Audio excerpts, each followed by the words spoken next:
Karl Marx. Ja, han levde och verkade ju mitt under 1800-talets industriella revolution. En tid då världen förändrades totalt. Han såg inte bara kapitalismen födas. Han blev också dess kanske allra skarpaste kritiker. Idag ska vi försöka följa hans tankar för att lösa en gåta. Varför menade han att systemet som lovar oss frihet i själva verket gör oss ofria? Det här citatet sätter ju tonen direkt, eller hur? För Marx var kapitalismen alltså inte bara ett sätt att organisera ekonomi. Det var en gigantisk oordning. Han såg alltså inte ett rationellt system för att skapa välstånd, utan någonting som i grunden var djupt irrationellt. Och vår uppgift här idag, det är att förstå exakt varför han tyckte så. Okej, så för att knäcka den här nöten kommer vi att följa Marx tankebana steg för steg. Vi börjar med själva gåtan, sen kollar vi på hans syn på vad en människa är, hur kapitalismen stöper om allt och till sist landar vi i vad det här får för konsekvenser för oss människor och vad han såg för alternativ. Så, här har vi den, kapitalismens gåta. Alltså, hur kan ett system som bygger på frihet, friheten att köpa, sälja, starta företag, hur kan det enligt Marx leda till raka motsatsen, till ofrihet? Och varför tyckte han att det var irrationellt? För att kunna svara på det måste vi faktiskt backa bandet och börja med hans syn på oss, människan. Och precis allt börjar här med den mest grundläggande frågan av alla. Vad är en människa? För innan vi kan förstå kritiken mot ett ekonomiskt system så måste vi förstå hans idé om den mänskliga naturen. Vad är det enligt honom som gör oss, till just oss? Svaret, det ligger i vår relation till det vi gör, vårt arbete. För att fatta vad Marx tyckte var så fel med kapitalismen måste vi först förstå hans idealbild, hur det borde vara. Han menade att vår mest grundläggande innersta drift är att uttrycka oss själva genom att skapa saker. Det här är liksom vårt naturliga tillstånd och det kommer bli en superviktig kontrast till en verklighet vi snart ska titta på. Nyckelordet här är artväsen. Det låter kanske lite gammaldags, men idén är ganska enkel. För Marx är det här vår essens. Vi är varelser som drivs av att skapa, att forma vår omvärld. När vi bakar ett bröd eller bygger en hylla så är det inte bara en handling. Han kallade det för en objektifiering av oss själva. Vi tar en idé från vårt inre och gör den till ett verkligt objekt i världen. Världen blir liksom en spegel av vilka vi är.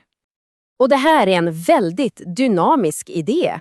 När vi formar naturen genom vårt arbete så formar vi samtidigt oss själva.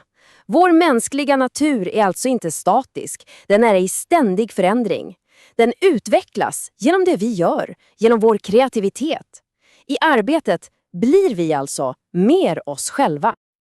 Och här kommer vändpunkten. Frågan som leder oss rakt in i kärnan av Marx kritik och till själva motorn i kapitalismen. Det är precis här som det naturliga, enligt Marx, blir onaturligt. Nu ska vi introducera ett av Marx absolut viktigaste begrepp, varuformen. Det här är liksom nyckeln för att förstå hur kapitalismen, enligt honom, totalt stöper om hela vår värld och hur vi relaterar till den. Så i ett kapitalistiskt system kan precis vad som helst förvandlas till en vara. Inte bara, prylar, utan också råmaterial, fabriker och det allra mest centrala, vår egen förmåga att arbeta. Vår tid och vår kompetens blir något som kan köpas och säljas. Värdet ligger inte längre i vad en sak är, utan vad den kan säljas för. Okej, så vad är skillnaden rent konkret?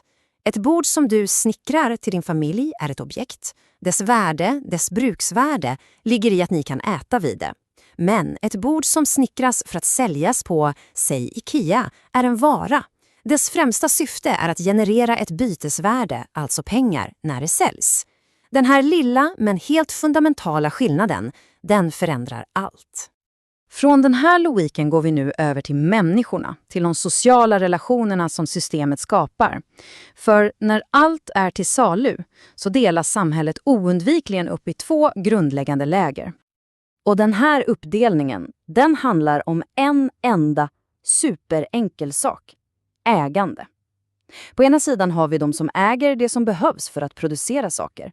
Och på den andra sidan, de som inte gör det. Den här klyftan är för Marx själva källan till den grundläggande konflikten i det kapitalistiska samhället. Okej, låt oss bryta ner det här. Kapitalisten, alltså ägaren, kontrollerar produktionsmedlen. Fabriker, maskiner, mark, du fattar. Lönarbetaren, icke-ägaren, har bara en enda sak att sälja. Sin egen arbetsförmåga. Deras drivkrafter är helt olika. Kapitalisten vill ha vinst, att pengarna ska bli mer pengar. Arbetaren vill ha lön för att överleva. De behöver varandra för att systemet ska funka, men maktbalansen, den är ju fundamentalt ojämlik, enligt Marx. Och det här skapar en ganska bizarr situation om man tänker efter. Ta en hamburgersrestaurang. Varken ägaren eller den som står och steker är ju primärt intresserade av hamburgaren som mat. De är intresserade av vad den kan ge dem. Vinst för ägaren, lön för den anställde. Den enda som faktiskt bryr sig om produkten är kunden. Den här separationen mellan skaparen och det som skapas leder oss rakt in i systemets mänskliga kostnad. Nu kommer vi alltså till den psykologiska och existentiella konsekvensen av hela det här systemet. Vad händer med oss som människor när vårt mest naturliga uttryck, vårt arbete, förvandlas till en simpel vara? För att beskriva det här tillståndet använder Marx 2 väldigt specifika tyska ord. Det första är Entfremdung, som betyder att bli en främling för något. Det andra är Veräußerung, som betyder att man ger bort eller säljer av något som borde vara en del av en själv. Tillsammans beskriver de en djup känsla av att vara separerad från sitt jobb, från andra människor och till och med från sig själv. Marx bröt ner den här alienationen i 4 delar.